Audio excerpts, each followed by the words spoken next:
Oh, that's real good.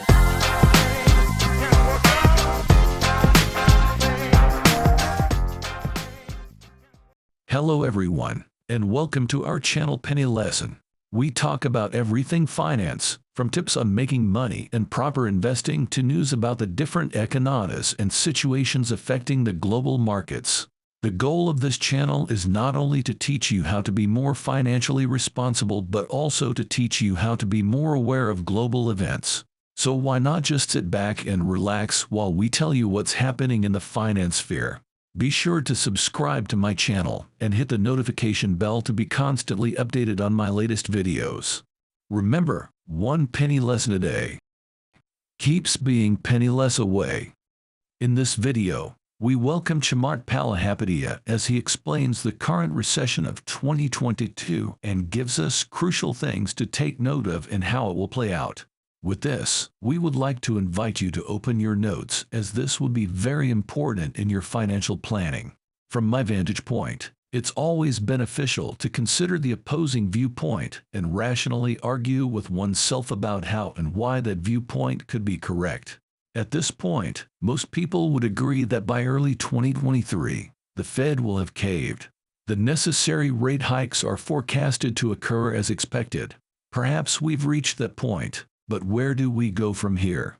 As I've said before, the opposing side's strength lies in its energy. Its significance lies in the fact that it represents a mechanism through which political and economic systems become entangled. There are many layers to be peeled back before we can understand what is happening in Europe. The French government announced a few days ago that it would begin reducing the amount of nuclear energy it produced. It turns out you can't utilize the water to cool the nuclear reactors because of the extremely high temperatures. Also, because of the high temperatures, all of the rivers have dropped below their normal levels. As a result, coal and gas-carrying barges are becoming stranded on the Danube. The Po, Italy's longest river and the source of water for all of the country's fields, is currently below the level at which it can unload the water, making it impossible for farmers to meet their water requirements and hence ensure a sustainable food supply. Thus, we find ourselves once again in the same tangled situation, where discussions of all national security matters center on energy as the spearhead. This year, you've made a lot of money by doing the polar opposite of what everyone else has done. You could have made a ton of money if you had bought it while everyone else was panicking. A glance at the volatility index VIX reveals that investors are convinced the market downturn is finished, with the VIX soon reaching the high teens.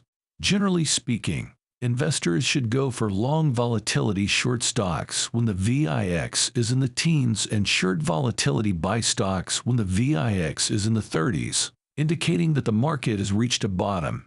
You must have made a fortune in the past year if that's what you've been doing.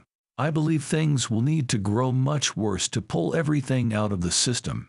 There has never been a time in the United States when CPI readings have consistently been above 5%. Consequently, we must all pray that this is the anomaly that proves the rule, but a mountain of evidence suggests that we need to raise interest rates to twice the level typically considered to be the equilibrium level. In retrospect, I find historical trends easier to decipher than historical objects. Nonetheless, the question is whether there were problems in the past when looking at historical artifacts.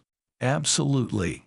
To break enough demand and reset the economy, the Federal Reserve has historically had to raise interest rates above the magic 5% mark anytime consumer price inflation has been above that level.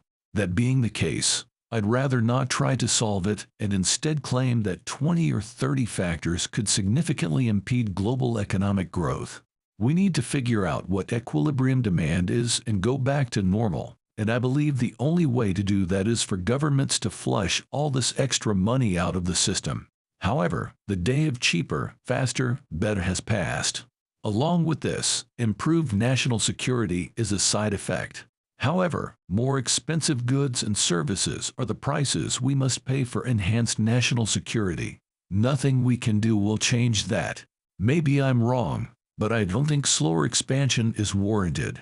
Although sustained growth is still possible, It will be accompanied by a rise in interest rates, inflation, and input costs. Everyone needs to take in some of this information as part of their responsibility. This is why many feel the Fed ought to take a tough stance and end the crisis as soon as possible. The margins seem appropriate to me. The difficulty is that they refuse to look at the item in question, since doing so would reveal the need to increase interest rates by an additional 250 basis points. The world isn't ready to hear something so shocking right now. As we continue to map our course cautiously, whack-a-mole will eventually appear, tipping the markets and bringing us back to the perspective that the world needs higher interest rates to return to normal. There has been a wide variety of information throughout the past 8 quarters, making any conclusions about the trend line impossible. In other words, there will be a sudden, large increase, and then everything will return to its normal trending level. The same holds for the economy. Everyone is curious to know how many quarters it will take to resume trend growth. A huge deficit occurred in the second quarter of 2020. Whereas a huge surplus occurred in the third quarter of that same year. We've had 5 consecutive quarters of a country that's been steadily returning to its footing. Therefore, we cannot predict the optimal rate of growth. That's why I took a dim view of the White House attempt to downplay the severity of the economic downturn by sowing seeds of doubt about the very definition of the term recession. It would have been much more effective just to restate what I stated to demonstrate that the country is progressing correctly. The key metrics to focus on are employment and pay growth, which will take several quarters to see significant changes. Additionally, the Fed had just announced the same thing when they increased the interest rate by 75 basis points. The White House was wrong to assume the public had a basic understanding of a technical recession. Instead, we need to zero down on the tasks at hand to restore reliable machinery. The point is that loose financial circumstances generate inflation of money supply relative to demand, and the government can issue too much money, as happened here, with the result that private investors skewed the public markets in their favor. Thus, a great deal of buying was going on, supported by an abundance of seemingly free money. In light of this withdrawal, it is unclear what the true equilibrium rate of economic growth should be, for the simple reason that nobody is alive today can remember a time before nationally mandated expenditure. Since the Great Recession, the United States federal government has not implemented any type of quantitative easing. Consequently, we have been supporting our economy for the past 14 years. Thus, we have caused a distortion in the market for fixed income securities.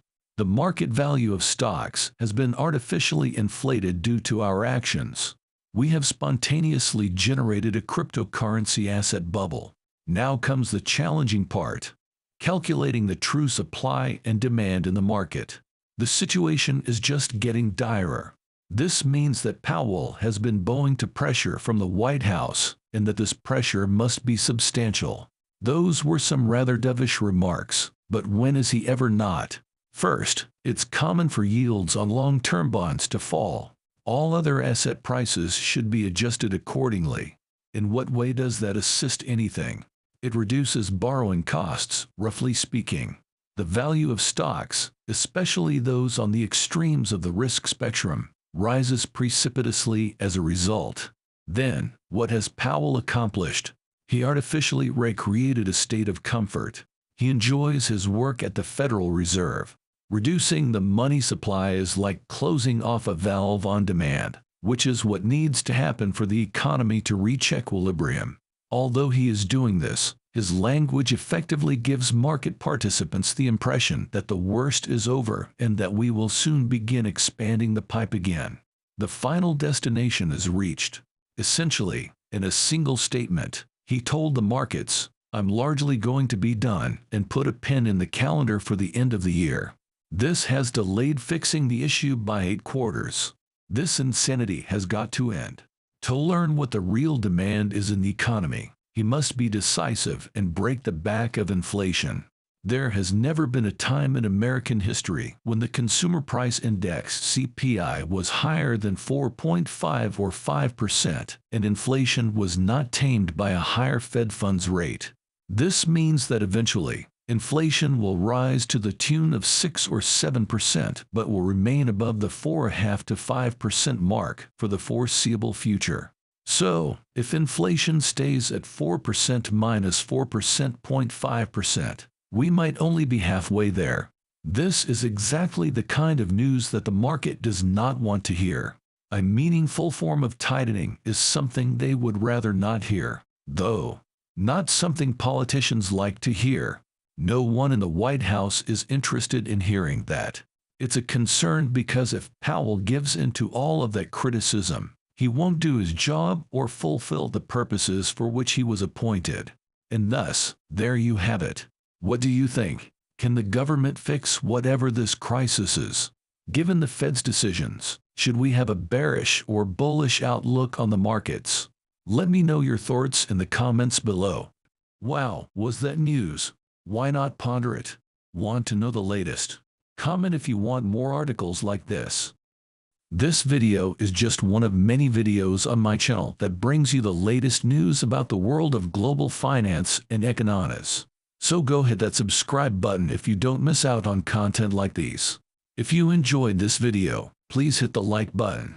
Thank you for all your support, and I'll see you again next time. Remember, one penny lesson a day keeps being penny less away. Cheers.